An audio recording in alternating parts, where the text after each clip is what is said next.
On June 18th, 2023, a small deep-sea submersible vanished in the Atlantic Ocean. Its mission?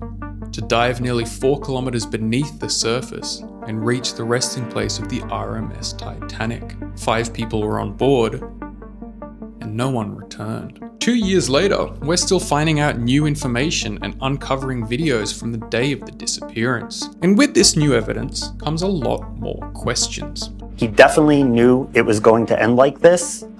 He quite literally and figuratively went out with the biggest bang in human history that you could go out with. Today, lady and man, we are taking a deep dive into the preventable disappearance of the OceanGate submersible and having a look at the recently released footage from the exact moment of the implosion. Buckle up, things get kinda weird.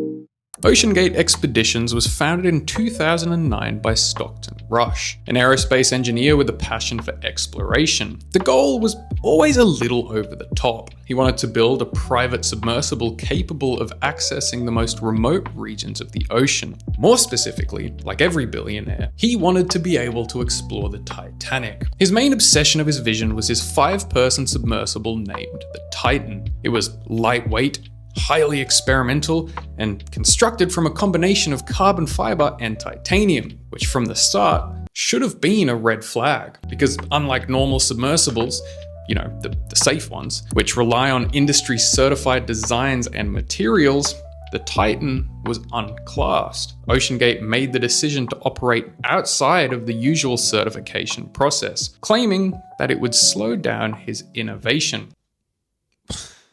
The submarine was controlled using a video game controller, and not even a good one. They should have used the DualSense and gotten the adaptive triggers to work. Maybe then they wouldn't have imploded. Communications relied on text-based messages sent via modems. Inside, passengers sat cross-legged in a cramped, windowless cabin. Also, they had no toilet. I don't know if this is like a normal problem, but when I get anxious, I need to pee like every 30 minutes. And I guarantee I would have been anxious in this fucking death trap. Where the fuck would I have peed? For the wealthy adventurers who signed up for the journey, the lack of luxury wasn't the point. They were paying $250,000 for the experience, kinda like paying for a night with me. Ladies, back up. But obviously, in the deep, dark trenches of the ocean, no amount of money can guarantee safety. On the morning of June 18th, 2023, the Titan began its descent to the Titanic wreck site from the Canadian-based support ship named the Polar Prince. The crew included Stockton Rush, the CEO of OceanGate and pilot of the vessel, Hamish Harding, a British billionaire and explorer, Shahzada Dawood, and his son Suleiman, members of one of Pakistan's wealthiest families.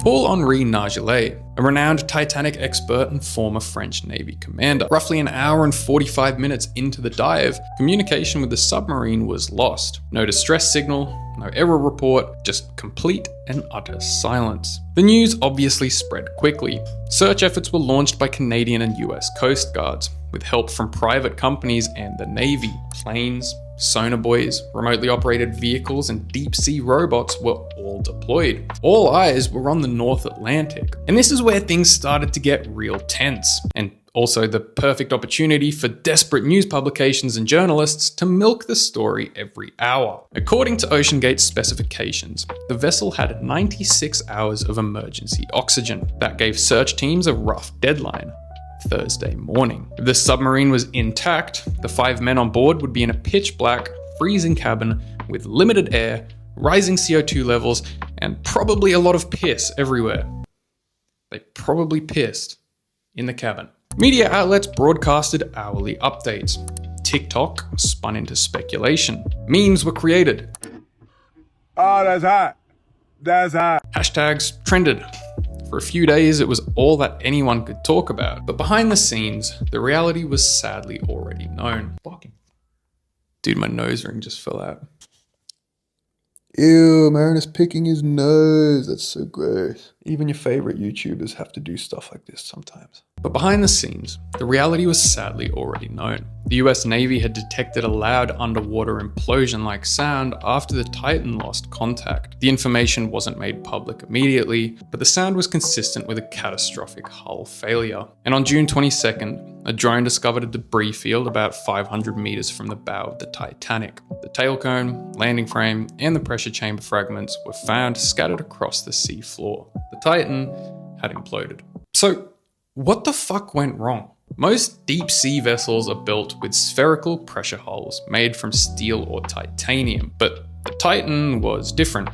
It used a cylindrical carbon fiber hull reinforced with titanium end caps. Literally no one except the CEO thought that this was a good idea. In fact, there had been multiple warnings not to use that design. Former employees, including engineer David Lockridge, had told people he had issues in 2018. David claimed that OceanGate refused to perform proper non-destructive testing on the hull and was fired after voicing his concerns. The company had also published a blog post in 2019 criticizing the certification process used by pretty much every sub manufacturer. They claimed that seeking classification would inhibit innovation.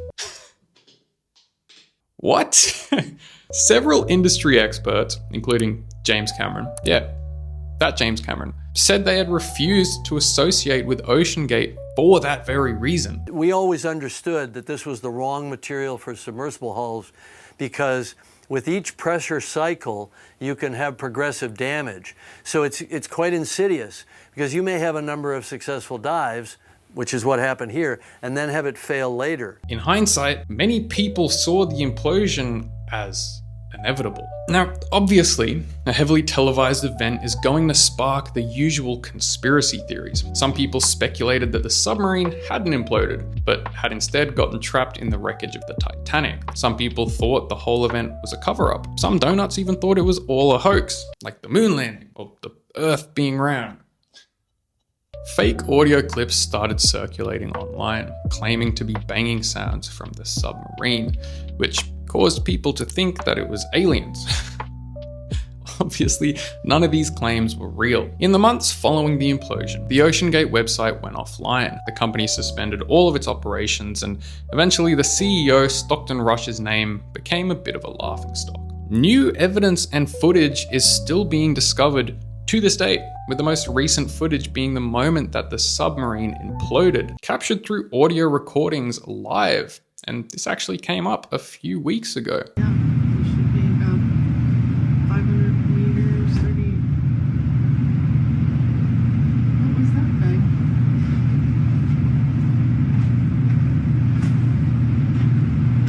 I hope you all learn a little bit of a lesson from this video. Don't explore the deep ocean in badly designed submarines. Like, share, comment, subscribe.